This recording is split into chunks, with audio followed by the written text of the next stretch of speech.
Hey, welcome everyone. I'm Trevor from GoRX Fitness, and this is another episode of the Gyms Near Me podcast.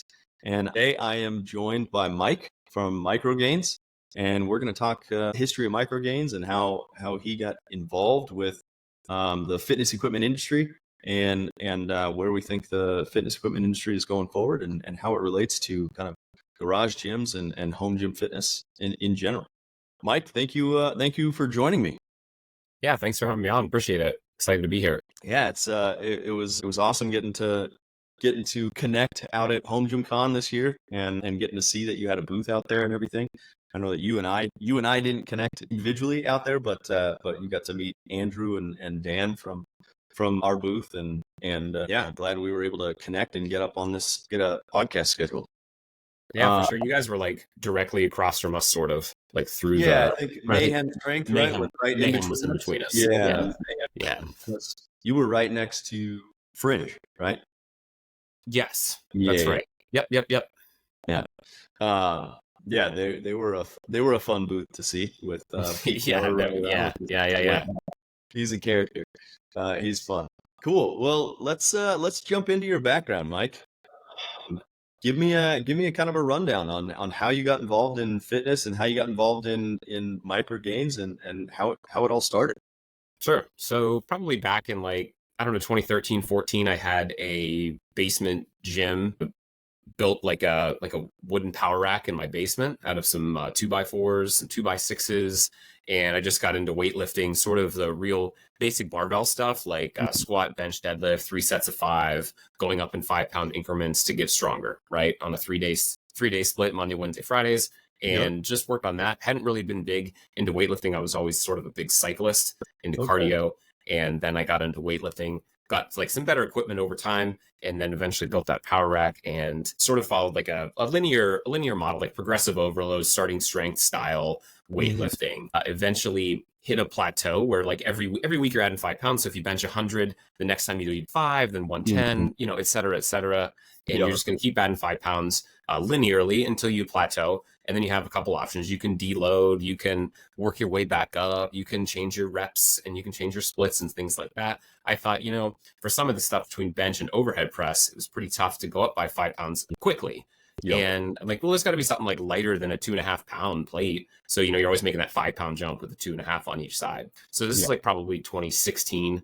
And I remember going onto Amazon looking for micro plates or a plate that was less than 2.5 pounds, like a 1.25 pound plate. You usually don't see those in regular big box stores like Walmart or Dunham's or Dick's or something.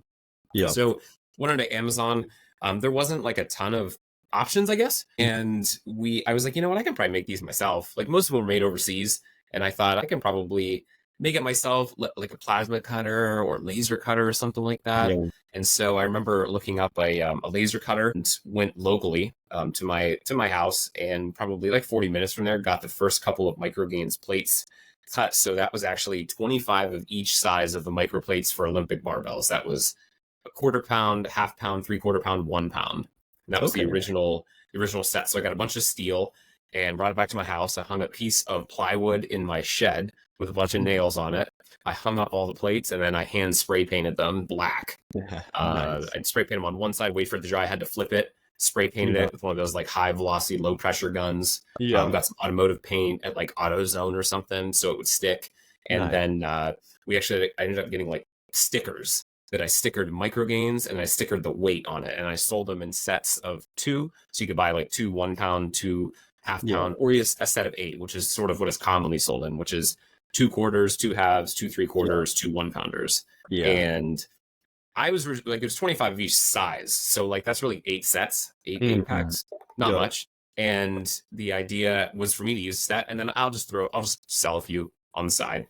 And I sold them in February 2017, I launched on eBay. So we had the very first set, and like the very first day, second day, we sold 2 sets to the first customer, bought 2 A-plate sets.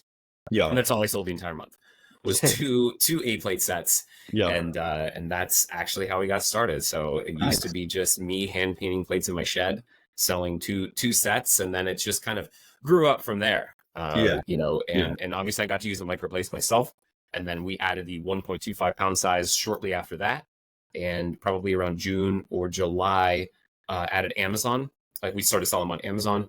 And then the following year in early 20, we actually launched MicroGainz.com. So importantly, I didn't start with MicroGainz.com. I just threw on eBay and then threw them on Amazon platforms that already existed. And then, that's pretty much how we got started with MicroGainz. And just like, I was just a weightlifter and just had a problem and tried to solve it myself, and thought like, if I can make these here in the US and they can be competitively priced, I can throw them out there and maybe start to sell a few. By the way, not expecting to obviously blow it up into a large business. I was working full-time in retail management at the time. So that's what I did full-time. I worked in retail at Walmart, grocery stores, things like that for over 15 years. Yeah. And that's what I was doing. So MicroGainz is very much a side gig in the beginning.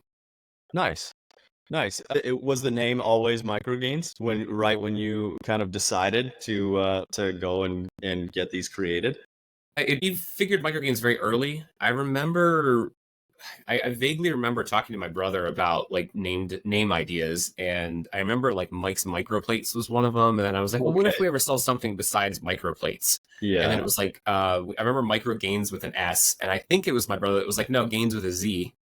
And then I have a sketch actually of the original on a piece of paper that I sometimes do Throwback Thursdays on my Instagram, where I have the actual sketch of the first logo, MicroGainz. Yeah. And that's just, so it's been MicroGainz since 2016, since early. Like it hasn't really changed. It's been that, trademark that, gain muscle 1 pound at a time. You can see the big banner back here. Yeah. So it's almost remained unchanged since then. So the same day, I remember I bought MicroGainz.com on the domain listing, like on GoDaddy, whenever I finally decided the name, because I wanted to lock it in. And that same day, I actually bought MacroGainz.com just in case we went into large plates. Yeah. Nice. I was thinking. That's funny. That's awesome. Yeah. Cover both bases, right? Yeah. That's awesome. I love it. Let's see. I was going to ask, I had a question pop up and now I'm forgetting it. Oh yeah. The question I was going to ask was, initially, how were you getting the word out about the MicroGainz plates and trying to, initially kind of drum up business? Initially, I'm trying to think. I think I probably started a Facebook page for MicroGainz back then. Back then, Facebook was different for businesses. Like right now, it's sort of like just a personal profile. I think it was just selling them on eBay was just getting the word out, I guess, like getting my listing up. And we didn't spend anything on advertising or anything. I mean, I took a few bucks that I had originally and put it back into the company, just to buy inventory and stuff. And then like, as we sold 2 sets the first month, maybe 6 the second month, maybe 10 the third month even. As you start to sell more, your listing builds. And I'm trying to remember when I started Instagram. MicroGainz Instagram is probably late 2017, maybe early 2018, and we started to post pictures and things like that to build awareness. But I had $0 for like advertising at the time. And really our biggest advertiser was just getting onto Amazon and then building our listing rank, which was just selling a couple, and you just go higher and higher. And there wasn't like a ton of competition then for microplates. There is now. But there wasn't as much then, and we were able to be like priced competitively. So if you happen to be looking and you saw MicroGainz made in the USA, you're like, I'll give those guys a shot. So yeah, that's awesome. And so right now on your site, or I guess the offerings that you have, what kind of full suite offerings do you have with your MicroGainz plates? So the story detail, the original microplates, we have a different version of those now since we started. We've obviously revamped products over time, but we're most well known for the microplates for barbells, which are made here in the US. We sell 1 inch for Olympic size, 1/4 pound through 1 1/4. You can get those in black or multicolor. We also sell 1 inch plates for standard barbells, which you can get those 1 pound through 1 1/4. That was sort of where the micro came from. Those are our plates that we originally started with, but what we're most well known for now probably is the dumbbell plate. And that's this product. Yeah. This is the plate that clamps onto the handle of a dumbbell to add incremental weight. This is a product that I designed actually back in 2016. And we actually started selling it in 20. We had an original version with like a rubber band around it, and we improved it a few times. And then eventually this version has an internal spring. And I actually have 2 patents on this product now. Nice. But we launched this in October of 2021. And it's been our most successful product. This is the 1.25 version. We sell the 1 pound version as well as a 2.5 pound version. It's just quite a bit bigger. But the idea there is that it gives you the jumps. So Yeah. the 1 1/4 gives you those 2.5 pound jumps. So if you have a dumbbell set 5 through 50, you can now make a 27.5 pound dumbbell, a 32.5 pound dumbbell, a 17.5 pound dumbbell, etc. Right? You can't really go buy those things, nor do you have the space for that. Right? Yeah. No one knows where to get a 42.5 pound dumbbell, but you can make it. Yeah. Right. I work in the industry. I don't even know where I would go get a Yes. 42.5 pound dumbbell. Yeah, and it's important because you can't always go up in 5 pound jumps. Most of the time, your dumbbell exercises, you're isolating some movement, and it's very difficult to go up by 5s for every single movement. Think about any kind of like shoulder move. People can be stuck on shoulder flies at 15 pounds forever. Yeah. Bicep curls, you might max out at 50. You don't see guys bicep curl at 250 pounds. You know, that's the idea of this, is just to go up a little bit more. The 2.5s, which we launched back in 2019. This is obviously a different version with the spring. This is the idea of like replacing actual dumbbells. So if you have, let's say you're 50 through 100 and you have a 55 and a 65 and a 75, you can replace all those with just this product. So you don't need your 55, 65, 75, 85. Save that $2,000, buy something you want, get these, and now you can just clamp these onto your 50, 60, 70, 80, 90. So that's the idea of these. Yeah. You're actually replacing whole dumbbells, so you don't even need to fuse these MicroGainz like 2.5 pound dumbbell plates. Yeah, it's an interesting idea, right? The spring in there. What did that idea come about with clipping onto the dumbbell and everything? I mean, it's a very unique. I don't know. It's a very unique idea to me from the standpoint of like it's a unique look to an item and everything. Sure. Yeah. Trying to think back in 2016 when I came up with the company, even before we sold stuff, I actually have a picture of the original prototype of the dumbbell plate. So we were working on the micro plates, and I thought, there's got to be a way to add weight to a dumbbell. And there's a company that makes magnetic ones that magnetize to the ends of dumbbells to add weight. Yeah. The big problem with those is they don't work on they only work on steel dumbbells or a cast iron. They don't work on rubber hex. They don't work on weird looking dumbbells. They don't work on neoprene. And I was like, how can I come up with a product that can work on most dumbbell types?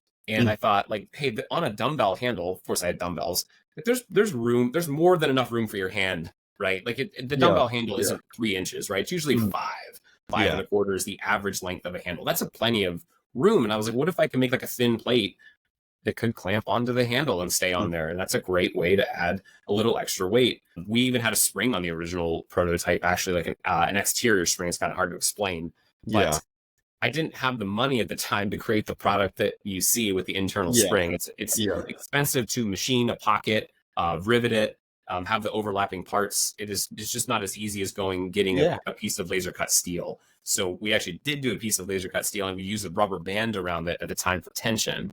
And that's how we kind of got started with it. We made it, as thin as possible, and then a bigger diameter, so it would allow more room on the dumbbell handle for your grip.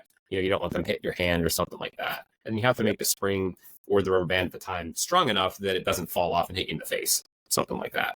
Nice. So once again, this product works for most dumbbells, works for a lot of adjustables as well, unless you have a weird adjustable. That's the idea, that you can just work on most dumbbell types. Yeah. That's awesome. I really like that idea. When you were doing that, I guess coming up with this idea and everything, did you initially think about it from a retail opportunity, or was it more just you wanted to be able to increase your weight incrementally, and then the idea was like, oh, we should obviously be able to sell these if people were interested in it? I think it morphed into a retail idea. Initially, I do a lot of market research. I looked around on Amazon, saw what everybody was selling, saw what was available for dumbbells. Like regardless of any products that are out there, I invented the dumbbell microplate that clamps onto the handle of a dumbbell. Anyone else that has made it since or has tried to copy us is a copy. I invented the entire category and then built awareness around the entire category. So it's only helped competitors because I invented the whole dang thing. So I think with the microplates, I think I told you I wanted to use them for myself, and we would just happen to sell a few. With the dumbbell plate, I felt like it was definitely more retail. Like this could be really something if we could build more awareness about it. And we've definitely done that over time. Obviously, we're definitely the name in adding small amount of weight. We're an accessory company, and we're the name in grabbing those small accessories. Especially like the cool part about it being made in the U.S. Like these dumbbell plates are only made 30 minutes from my house. So actually, most of our products are made in Pennsylvania, where I'm from. So that's one of the cool parts of it. And then we're still able to keep the price is reasonable, even though it's made in the US, the quality's high, and it does offer a ton of value. But yeah, we definitely looked at it I definitely looked at it from a retail perspective in the beginning. It was just getting it to be, I feel like some of our earlier versions are more the alpha and the beta versions, and I didn't love it for like mass marketing it until we came out with the spring-loaded version with the internal spring, much cleaner, much nicer looking, much easier to use. And then it really propelled when we launched it. It's really, really grown. Nice. I know it was an idea born from you. When you first started kind of running the business and creating this, was it just you doing things, or did you kind of team up with anybody while you were building this out? Just me.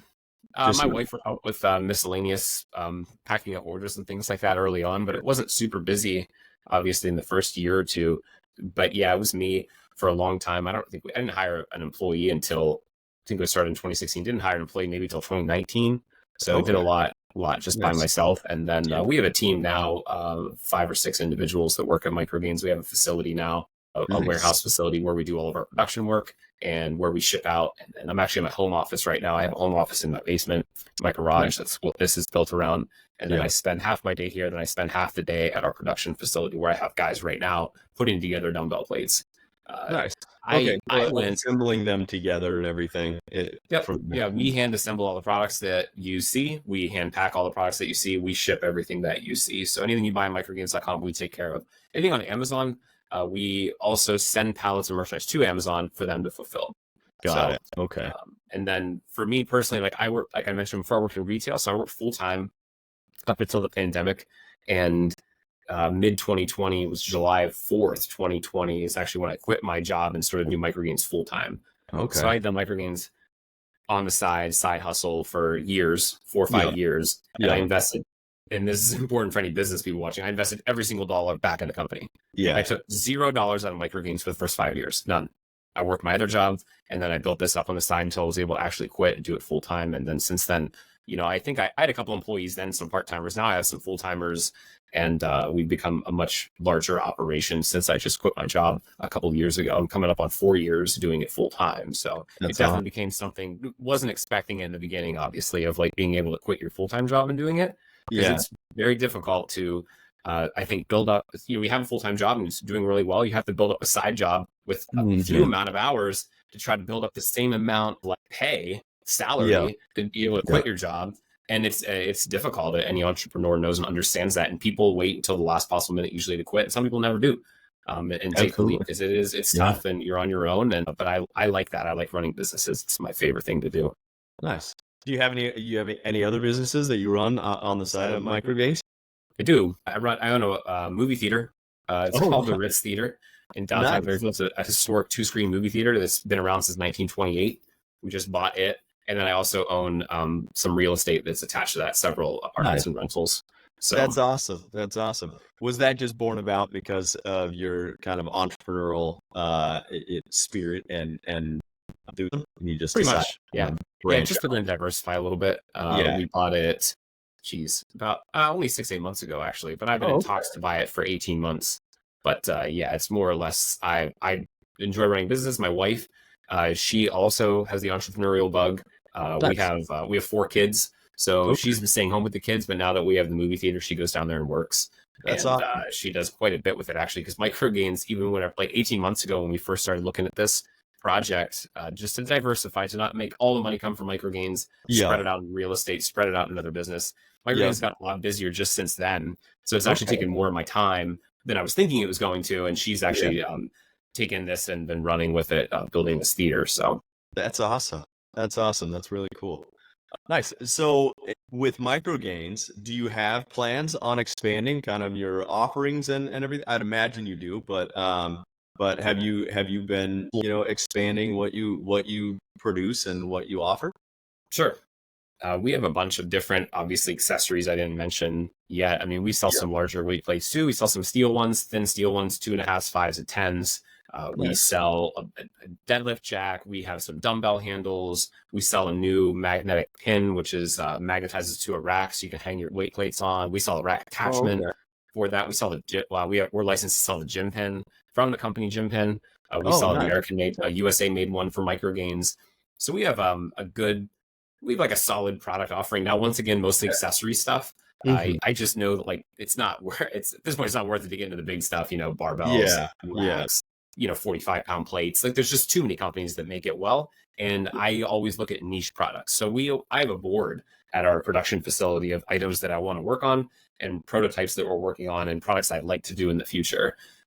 We'd like to maybe be the one-stop shop for dumbbell attachments. So if you come to MicroGainz, and this could be the future, you have, I think we were talking about we're talking about the Rep Pepin dumbbells. Mm-hmm. And you could maybe from a drop down menu, hey, I have the Rep X Pepin dumbbell, and then this is the dumbbell plates that we recommend if you want to add weight to it and make an option of a couple things.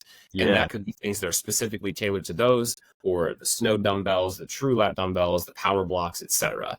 Where we can, our dumbbell plates might not work on all of those, but we're working on maybe coming up with products. You can attach weight to all of these that are specifically made for these products. We see sort of a niche in there. So yeah, that's a great idea, especially with, the plethora of adjustable dumbbells out there and everything.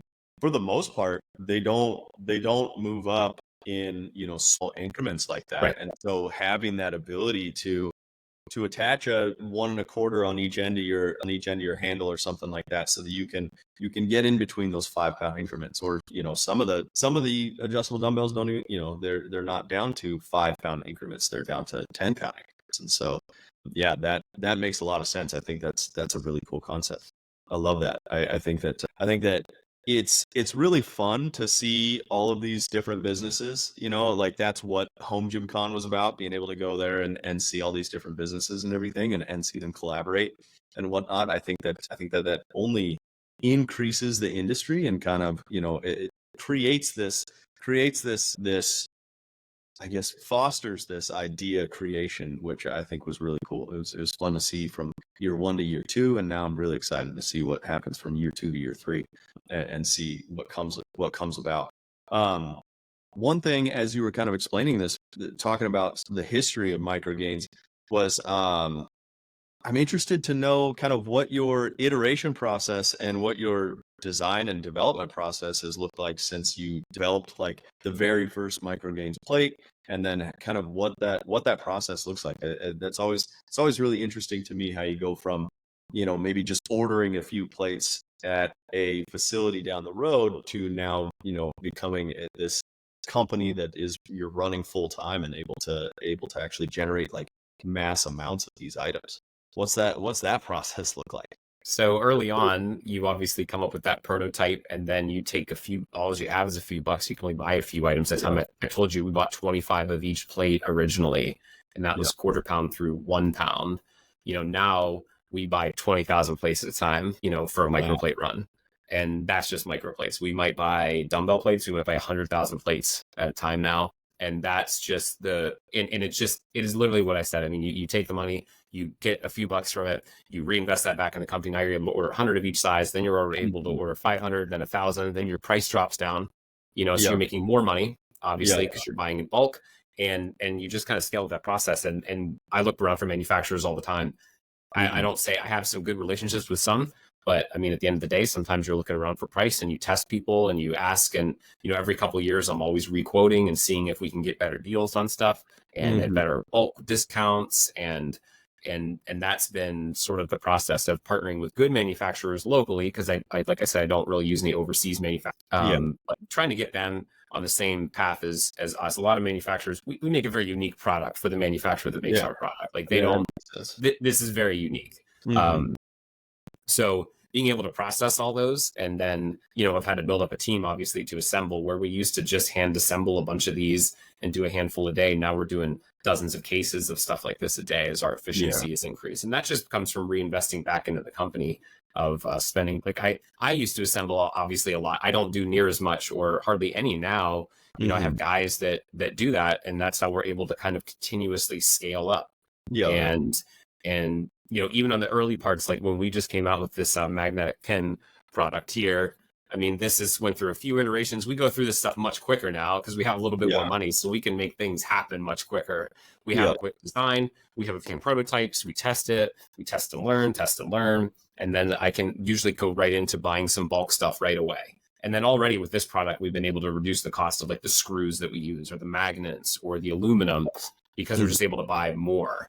And that's the advantage of having a slightly bigger company. Now you have a little bit more in the cash reserves, you have a little bit more in your research and development budget, and you can put some money into it. Even if the product doesn't work out, at least you can get in and start to scale it up. If you're early on, you're putting all your eggs in one basket, obviously for one product. And it's great when you can like reduce fees or sell a whole bunch or reduce your Shopify fee or because you're selling so much. And I'm constantly looking at all those little pieces, like constantly trying to save pennies in some cases, just on the coating or how many that we've done or how much are the rivets, how many can I buy for how many springs, if I got to buy 40,000 springs, how much is it if I buy 50,000 springs, those kind of things. So we're constantly MicroGainz in the market. Right. Absolutely. And I mean, from start to finish, we always start small. We always test the market. I don't usually jump in, like even with the patent for the dumbbell plate, we had a previous version. I was able to test the market, learn that there was definitely a need. So it was worth investing the money into a patent for this new product. It's not always the case for everything, especially some of our just accessory stuff. Sometimes it's great just to put it out there and get some feedback and then rework it as you go versus trying to always make it a perfect product. Remember, I used to sell ones that were hand painted in my shed that I put stickers on and put bubble wrap around them, put it in a small flat rate box. And I sold that. There's a lot of people that will be like, I would never sell that. Like it's not ready, but then you'll just never get to the product. It's, the main product. You're constantly like building on the old product and making it better. And oftentimes we don't even talk about the changes that we've made. Even on our dumbbell plate, we've improved the rivet strength multiple times. We've made the spring stronger. We've changed the coating. We've done things we don't even talk about, just making it better over time.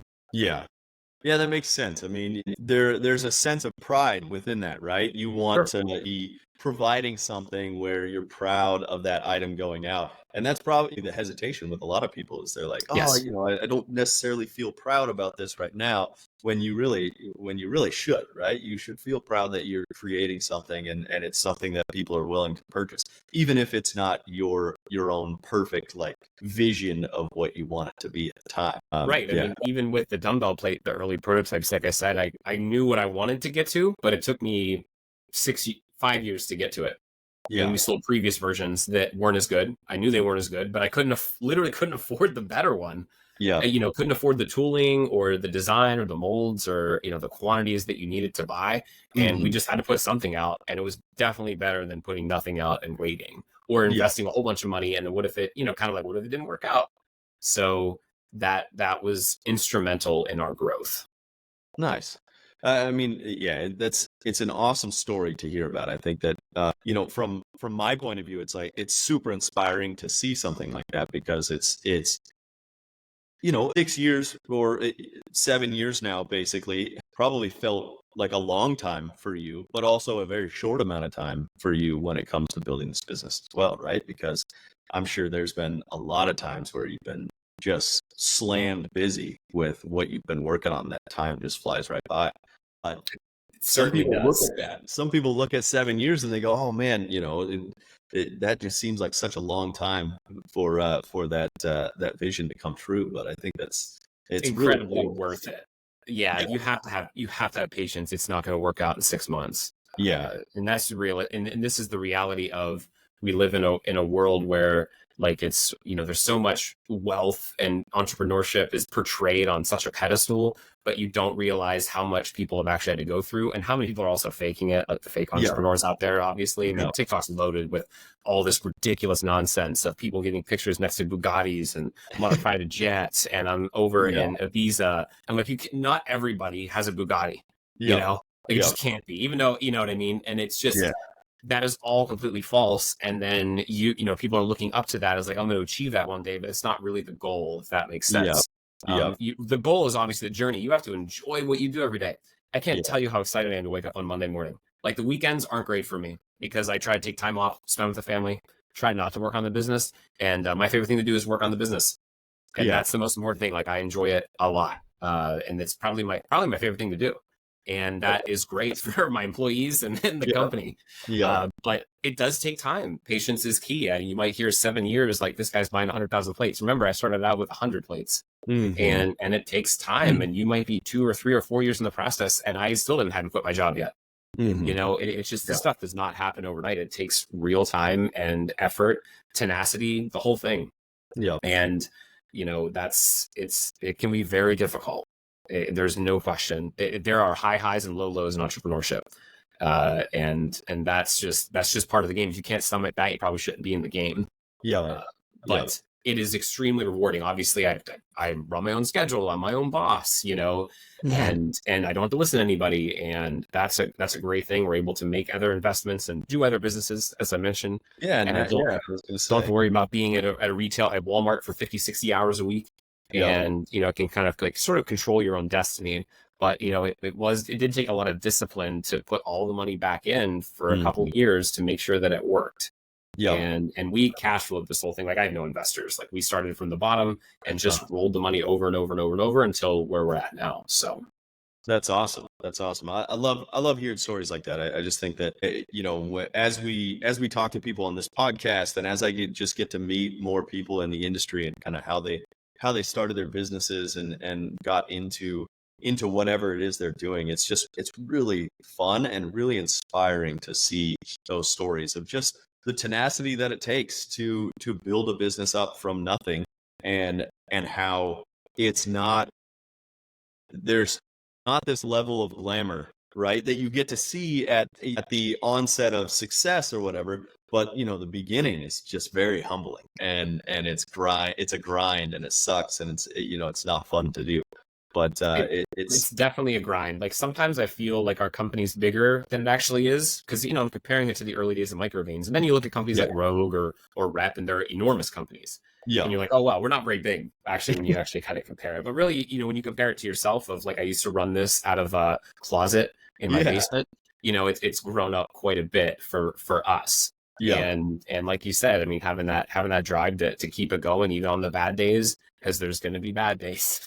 You know, and that's what kind of separates the guys that make it. And it's very linear. You don't. I think it's like you don't really realize. It's not like there's like a moment when you all of a sudden buy a Lamborghini. If that makes sense. Like, it's very linear. Like, there's not like the moment of like, today's the day I made it or something. I don't know how to explain it. Like, it's just not all of a sudden I'm taking, you know, trips to, you know, Ibiza, like I said. It's just not like that. It's very linear. Like, you just kind of grow with the business as well. And then, you know, that obviously it costs way more to run the business now than it did years ago. And that all expands as well. You have payroll, you have all these new things that come into effect you didn't even have to deal with before. So and I mean, I myself have even noticed it with GoRX, and we're you know, we're on our way, but we're still a ways away from being able to like replace my income or anything like that. And so I'm in the middle of that grind, right? I'm working, you know, 50 hours a week in my other role, and then, you know, another 15 or so with GoRX. And so it's a grind, and there are days where it's, you know, it's tough to like wake up. All of my, you know, most of the team that I work with are out on the East Coast or in Eastern time, and I'm Pacific time. And so, you know, for me, I'm waking up way early to try to get together with everybody and make sure that I'm getting my daily responsibilities in with everything. And so it is a grind, but I love doing it, right? I think it would be insanely hard to do if I didn't enjoy trying to build this business. Trying to do that aspect, right? You made an important point, like where like early at MicroGainz, obviously right before the pandemic, or right around the pandemic, when I was doing both at the same time. Like, I mean, I was waking up at 5 a.m. to get orders printed before I had to be to work at 7. I print a bunch of orders. I'd have my wife and another girl that I hired pack those orders, and then on all my days off, my 2 days off a week, it was all MicroGainz all the time. And then it became at night. Like, I would, you know, I'd come home from work. You know, we'd have dinner, put the kids to bed, and then from 9 to midnight, all MicroGainz. And then that's just what it became before. It was like, you have to choose at this point. You know, and in your case, this is what people don't talk about enough. You're like, Trevor works 50 hours a week at his one job, and he's working 15 hours a week at GoRX. Now, he wants to replace his whole income only working 15 hours, where he's working 50 in another job. And that's why it's so difficult. And one Did of the I say this, like, one of the best things that ever happened to me was not getting like promoted at my roles at Walmart to a point where like I was making really like, I was making a good salary, but like not Yeah. making a salary that I couldn't replace. Mm, yeah. Actually making less doing this early on is way better because you can quit earlier and do it full Yeah. time. It's very Yeah. hard to only work 15 hours to replace a job to make as much as really as you do 50 hours a week. Yeah. And that's something Yeah. people don't talk about enough. And in getting promoted to higher roles, then you sort of have those golden handcuffs where like I make good money and I have a great lifestyle and I hate it. But I Yeah. can't Yeah. quit because I love my lifestyle, like my car, my house, whatever that looks like, the vacations that we take. So it's very Yeah. difficult for you to build up a side business to equal that income or come close. Or let's Yeah. say you just want to get to half and then you can quit and maybe work your way up. But that's still very difficult.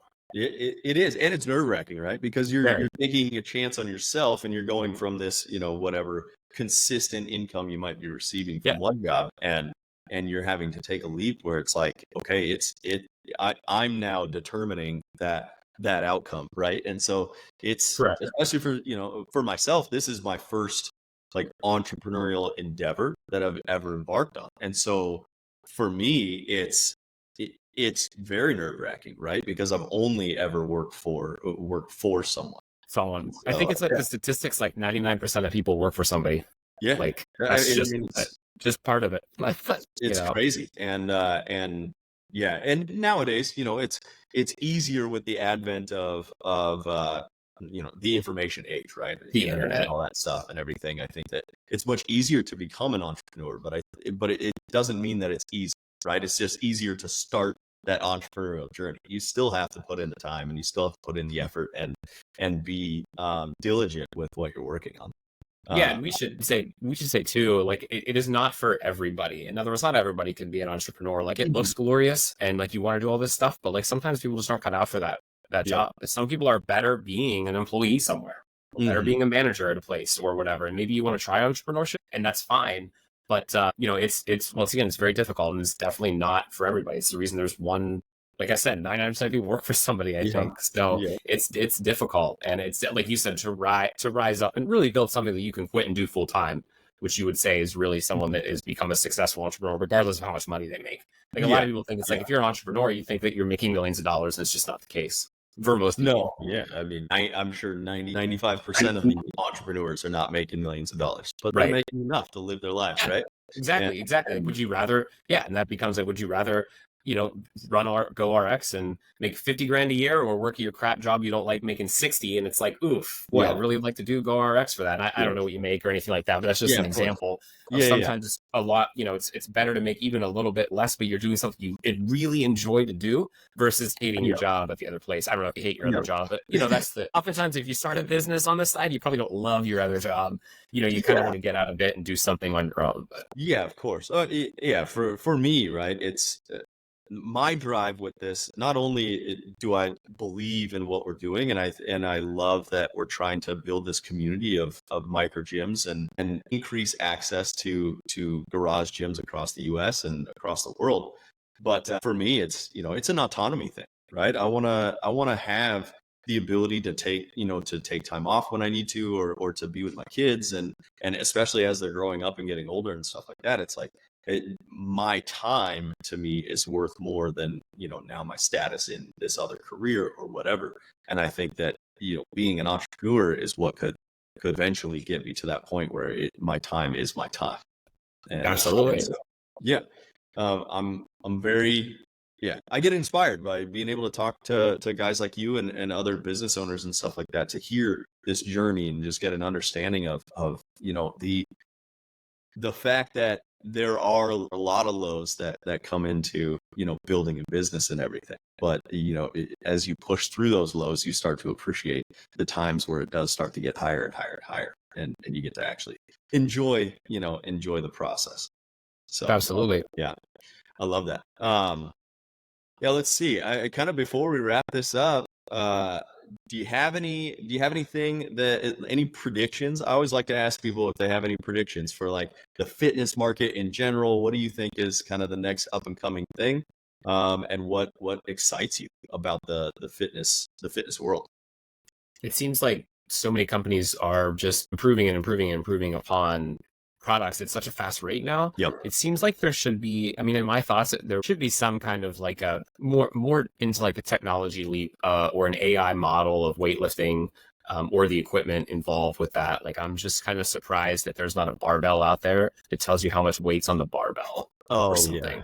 Yeah. You know, like, I don't know, like racks that are self-adjustable with a button. Like where you can adjust instead of moving the J-cuffs, you hit a button and it slides up and down. I don't know.